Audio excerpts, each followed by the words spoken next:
Hello my dear students and welcome back to our channel excellent learning point. तो मेरे प्यारे बच्चों, कैसे हो आप सब? आई होप आप सब बहुत ज़्यादा अच्छे होंगे। तो आज की इस वीडियो में हम क्लास 10th का वर्कशीट नंबर 51 डिस्कस करने जा रहे हैं। ये बच्चों हमारी हिंदी की वर्कशीट है, वाच्य परिवर्तन। ठीक है, देखते हैं क्या लिखा हुआ है। यहाँ पर लिखा हुआ है बच्चों, पिछले कार्यपत्रक में हमने वाक्यों को कृतवाच्य से कर्मवाच्य में बदलना सीखा था। तो पिछली वर्कशीट में हमने क्या सीखा था वो हम यहाँ पर लिखा हुआ है। इस कार्यपत्रक के माध्यम से अब हम कृतवाच्य को भाववाच्य में बदलना सीखेंगे। किसमें बदलना सीखेंगे बच्चों? भाववाच्य में। कृतवाच्य से भाववाच्य में बदलने के लिए निम्नलिखित बिंदुओं को ध्यान रखना। तो बच्चों यहाँ पे कुछ बातें लिखी हुई हैं जो कि हमें यहाँ पर सीखनी है, देखनी है, और इन चीज़ों को ध्यान रख करके हमें भाववाच्य में कृतवाच्य को भाववाच्य में परिवर्तित करना है। ठीक ना? तो देखो क्या लिखा हुआ है। कर्ता के साथ साथ से द्वारा कारक चिन्हों का प्रयोग किया जाएगा। मतलब कि बच्चों ये तो साथ से या द्वारा वर्ड, यहाँ पे ये दो वर्ड्स यहाँ पे प्रयोग किए जाएंगे। मुख्य क्रियाओं को सामान्य क्रियाएं एवं अन्य पुरुष पुरुष पुल्लिंग एक वचन में स्वतंत्र रूप में रखा जाता है, और भाववाच्य में प्राय अकर्मक क्रियाओं का ही प्रयोग होता है। ठीक है बच्चों, तो ये तीन चीज़ें आपको ध्यान में रखनी है। ठीक है, सबसे पहला के द्वारा, फिर पुरुष पुल्लिंग का एक वचन, और दूसरा बच्चों अकर्मक क्रियाएं। ठीक है, अब देखो जैसे पहले हम कुछ एग्जाम्पल्स देख लेते हैं। अब यहाँ पे लिखा है पंछी आकाश में उड़ते हैं। ठीक है, तो पंछियों द्वारा आकाश में उड़ा जाता है। आइए चलें, आइए चला जाए। ठीक है, और बच्चे शांत नहीं रह सकते, बच्चों से शांत नहीं रहा जाता। तो कुछ इस तरह से बच्चों, ठीक है, द्वारा लगा करके या किसी भी तरह आपको यहाँ पर लिखना है। ठीक है बच्चों, तो यहाँ पे मैंने आपको बता दिया, या तो आपको द्वारा वर्ड लगाना है या तो यहाँ पर अकर्मक क्रियाओं का इस्तेमाल करना है। तो हमारे पास कुछ ऐसे ही शब्द दे रखे हैं जिसका हमें यहाँ पर किसमें भाववाच्य में परिवर्तन करना है, बदलना है। तो देखो यहाँ पर हमारे पास कुछ शब्द हैं जिनको हम स्टार्ट करने जा रहे हैं। तो आते हैं आंसर शीट पे बच्चों। तो जैसा कि बच्चों आपको पहला प्रश्न दिख रहा होगा, मतलब एक ही प्रश्न है, निम्नलिखित कृतवाच्य को भाववाच्य में बदलने का अभ्यास करना है यहाँ पर हमें। तो देखो मैं थोड़ा जूम कर लेता हूँ ताकि आपको सारी चीज़ें अच्छे से क्लियर दिखती हो। ठीक है, सबसे पहला क्या है? सर्दियों में लोग कम नहाते हैं। तो सर्दियों में लोगों से कम नहाया जाता है। बच्चों ये सच बात है कि नहीं है? चलो बता देना कमेंट में सही बात है कि नहीं।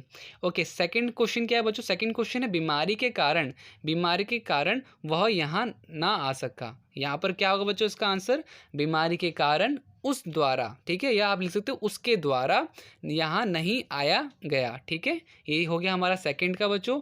अब उसके बाद हमारे पास थर्ड आता है, घायल गौरैया उड़ ना पाई। ठीक है, घायल गौरैया उड़ ना पाई। तो यहाँ पर क्या होगा?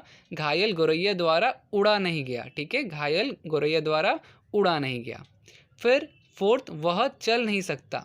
तो उसके द्वारा चला नहीं सकता, चला नहीं जाता। ठीक है, फिर बच्चों हमारा फिफ्थ आएगा, वह बैठे बैठे हंस रही थी। ठीक है, तो उससे बैठे बैठे हंसा जा रहा था। कुछ इस तरह से बच्चों आपको लिखना है। ठीक है, वापस से अकर्मक क्रियाओं का इस्तेमाल करना है यहाँ पे आपको।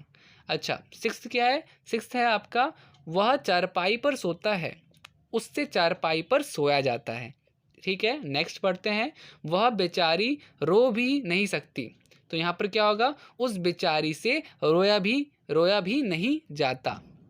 फिर अब गाते हैं। तो यहाँ पे क्या होगा? अब गाया जाए। ठीक है, तो हर वर्ड का बच्चों यहाँ पे भाववाच्य में मैंने परिवर्तन करके रखा हुआ है, आप इसे नोट डाउन करते रहिएगा।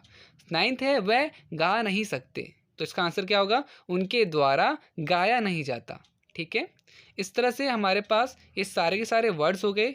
उम्मीद करता हूँ सारी चीज़ें आपको क्लियर हो रही होंगी। तो थोड़ा सा और कंटिन्यू करते हैं जो हमारे पास नेक्स्ट वर्ड्स हैं। तो हमारे पास आगे है, प्रदूषण के कारण वह बाहर नहीं जाता। ठीक है, तो यहाँ पर क्या होगा? प्रदूषण के कारण उससे बाहर नहीं जाया जाता। ये हो गया 10वां। फिर चलो अब सोते हैं। तो चलो अब सोया जाए। ठीक है, फिर उसके बाद आता है बच्चों नेक्स्ट आपका, बीमार मरीज उठ नहीं पाया। बीमार मरीज द्वारा उठा नहीं जाता। ठीक है, तो नेक्स्ट आते हैं हम बच्चों, आई होप आप सबको सारी चीज़ें क्लियर हो रही होंगी ना। द्वारा लगाना है और नहीं जाता, इस तरह से आपको लास्ट में यूज़ करना है सारे वर्ड्स का। और 13 क्या है? तुम बहुत अच्छा गाते हो, तुम्हारे द्वारा अच्छा गाया जाता है। ठीक है, तो ये हो गया बच्चों आपका 13th। अब आते हैं 14th में। तुम रो क्यों रही हो, तुम्हारे द्वारा रोया क्यों जा रहा है। ठीक है, तो ये हो गए बच्चों हमारे पास पूरे 14 के 14 सारे के सारे वाक्य मैंने आपको परिवर्तन करके या बदल करके दे दिए हैं। उम्मीद करता हूँ सारी चीज़ें आपको समझ में आई होंगी। एक बारी मैं वापस से आपको वर्कशीट में दिखा देता हूँ। ठीक है बच्चों, तो देखो वर्कशीट में सारे के सारे हमने यहाँ पर लिख लिए हैं। आपको पूरा का पूरा इस तरह से बनाना है और यहाँ पे जितने भी मैंने बदल करके आपको लिखे थे भाववाच्य में आपको वो बदलना है। ठीक है, तो उम्मीद करता हूँ सारी चीज़ें आपको अच्छे से समझ में आई होंगी। तो वीडियो अच्छी लगी तो वीडियो को लाइक शेयर कमेंट ज़रूर कीजिएगा। ठीक है, और अगर आप चैनल पर नए हो तो चैनल को सब्सक्राइब ज़रूर कीजिएगा, बिकॉज आपका सपोर्ट मुझे ऐसे ही मोटिवेट करते रहता है ऐसी वीडियोज़ और बनाने के लिए। तो मिलते हैं नेक्स्ट वीडियो में, तब तक के लिए bye bye and take care.